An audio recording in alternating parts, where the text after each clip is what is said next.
tenho solução para esse jogo E tem aí. solução. Se quiser... Qual que é? Qual? Minha solução é os 3 zagueiros.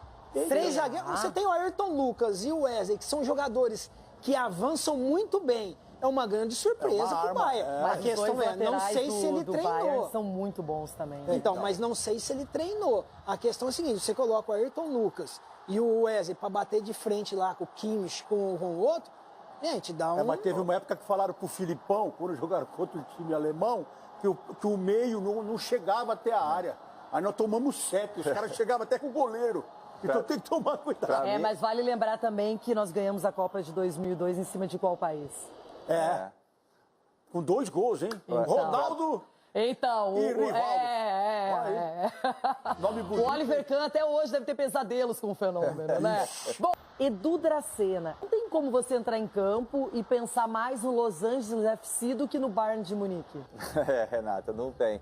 Mas eu acredito que foi uma oportunidade para alguns atletas, né, que não estavam tendo oportunidade nos primeiros jogos. Alguém aproveitou? Não, Renata, na minha opinião, não aproveitaram, né? O Everton Cebolinha não aproveitou, tanto é que foi substituído também, né? Outros jogadores também não aproveitaram, mas eu vejo que o Flamengo, estando todo mundo 100%, o Felipe com certeza tem um time já.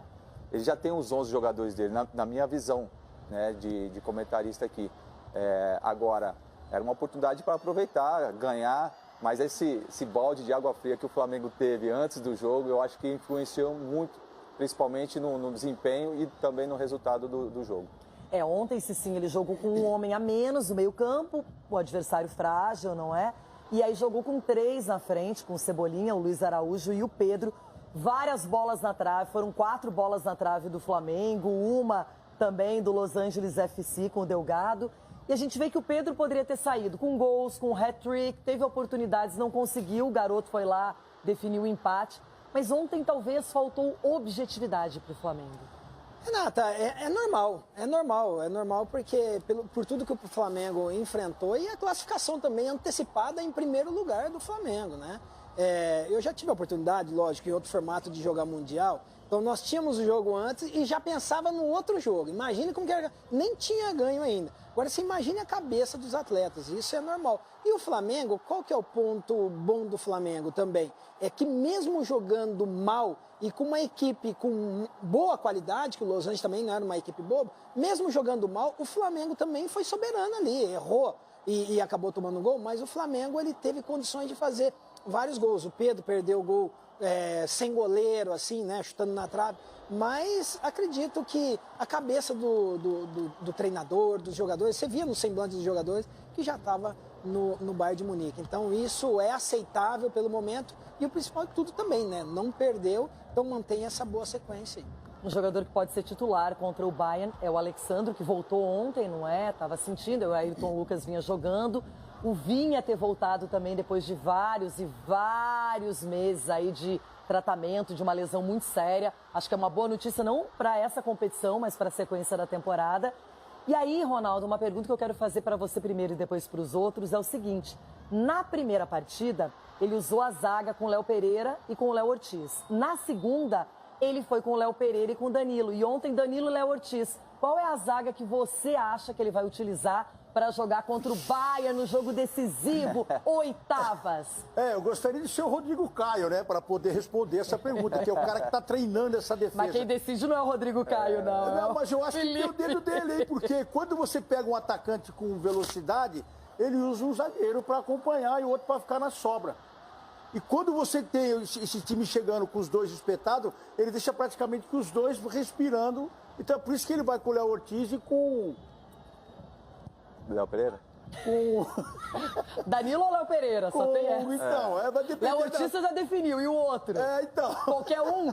Qualquer um, mas a verdade é que muda muito, porque o ataque, quando é muito rápido, e ele está sendo por dentro praticamente, ele põe os dois meninos, o Léo Ortiz e o Léo Pereira. Porque são os dois que sabem jogar na sombra do outro, estão acostumados a jogar. Agora, quando sai um para caça, ele tem que trocar. Entrou em campo aqui em Orlando, já sabendo que o adversário das oitavas de final, no domingo em Miami, será o poderoso Bayern de Munique. O time alemão perdeu para o Benfica mais cedo e ficou em segundo lugar do grupo C. Para mim, o Bayern, claro, faz parte dessa elite. É um time, um colosso, né? Gigante europeu, time absolutamente dominante nos seus jogos, no seu campeonato nacional, e com um elenco extraordinário. Só que um jogo, tudo pode acontecer. Esse tipo de jogo, acredito que seja o tipo de jogo que toda criança, né, todo menino quando começa sonha em jogar. Então, poder estar aqui com essa camisa representando a nação, jogando um jogo dessa magnitude, é algo, um privilégio muito grande e com certeza a motivação é ainda maior. O Wallace falou aqui um pouco sobre sonho de título. Você acha que dá para sonhar com isso? Cara, se a gente não acreditar, é melhor a gente pegar o ônibus e o avião e ir embora. Olha, e seguindo aqui, o Fabinho, que participou do programa hoje, jogador brasileiro que joga no futebol árabe, ele foi perguntado pelo Everton se o futebol brasileiro estava surpreendendo nesse Mundial mesmo e se poderia chegar muito longe, né? E qual europeu que poderia ser campeão que via mais forte. E ele falou do Bayern de Munique, o adversário do Flamengo. Vamos escutar direitinho o que ele falou. Eu vou fazer duas perguntas em uma, porque o Mundial está mostrando pra gente, Fabinho, a gente imaginou que existiria uma disparidade abissal entre os clubes da Europa e os nossos aqui. Na prática, até o momento, a gente não tem visto isso.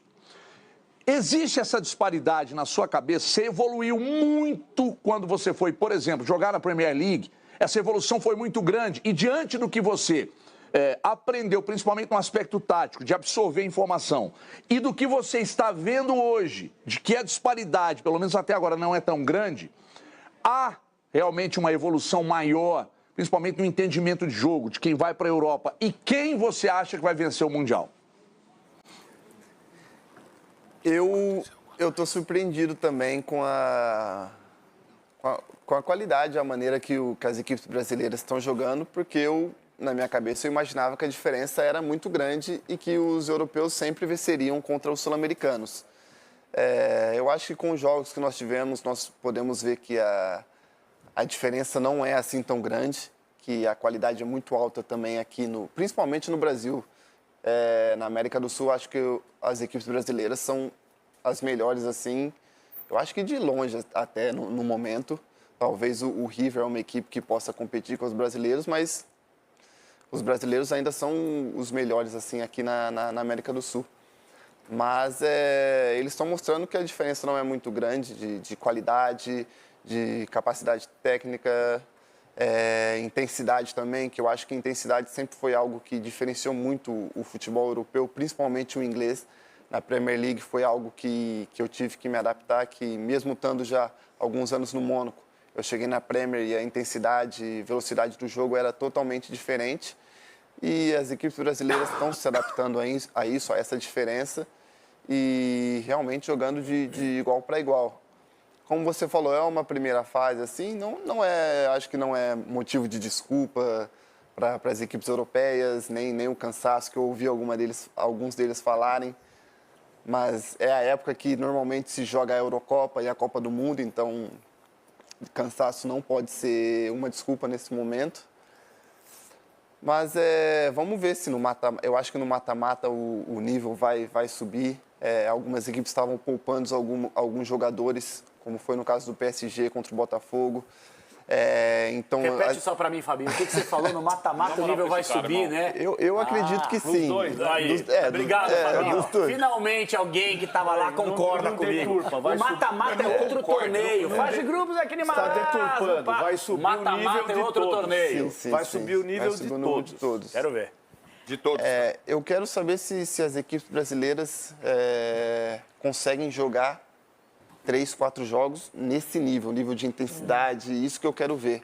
Eu citei o Botafogo, que foi um dos jogos que eu consegui ver e que eu realmente fiquei surpreendido com o desempenho do Botafogo. Mas eu quero saber se o Botafogo consegue jogar 3, 4 jogos nesse nível, como ele jogou contra o PSG. As equipes europeias, eu acho que vão conseguir. Ele me perguntou sobre quem eu acho favorito, eu acho que o Bayern é o favorito. Eita. Eu gosto muito, mesmo com a derrota de ontem, eu gosto muito do Bayern.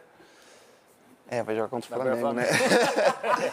Eu acho que o PSG ainda vai vir muito forte. Eu acho que para mim são os dois Real mais Madrid fortes. você também não... O Real Madrid... Cara, o Real Madrid é o Real Madrid. Real não Madrid dá pra descartar nunca, né?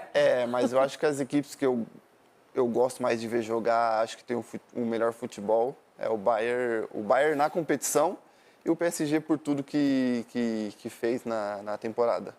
Pelanes, o Brasil, ele realmente nos orgulha nessa parte, quando a gente consegue ver quantos craques, quantos jogadores valorizados mundo afora, às vezes mais valorizados lá do que aqui dentro. Você tem toda a razão. E viu, Fabinho, eu tenho defendido muito o futebol brasileiro aqui. Não, mentira. Beleza, não, já corta esse cara. Vamos terminar a frase, irmão. Eu tenho defendido muito aqui o futebol brasileiro na Copa do Mundo de Clubes, porque querendo ou não, o Brasil está mostrando que consegue bater de frente com o futebol europeu. Não é mais ou menos assim que você enxerga, Fabinho? Dá pra jogar tete a tete o Brasil com o time de lá. Não pode fazer isso. Fabinho é convidado, desculpa. Ele não pensa isso. Ele acha que o nosso futebol é um futebol de vira-lata. Não. Entendeu? É o que ele acha. É o que ele acha. É o que ele acha que os times brasileiros não passariam da primeira fase, que não aguentariam o europeu de jeito nenhum e nós estamos dando show únicos. Por enquanto, mas eu acho que a partir do momento do mata-mata é outro campeonato. E você, com a sua experiência que jogou bola diferentemente de outras pessoas, pode falar com propriedade, não, Fabinho?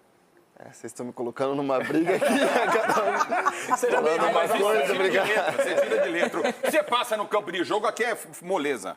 Mas o desempenho dos times brasileiros tem sido, como eu disse antes, excelente. Estão muito bem. O Flamengo, da maneira que passou no grupo deles.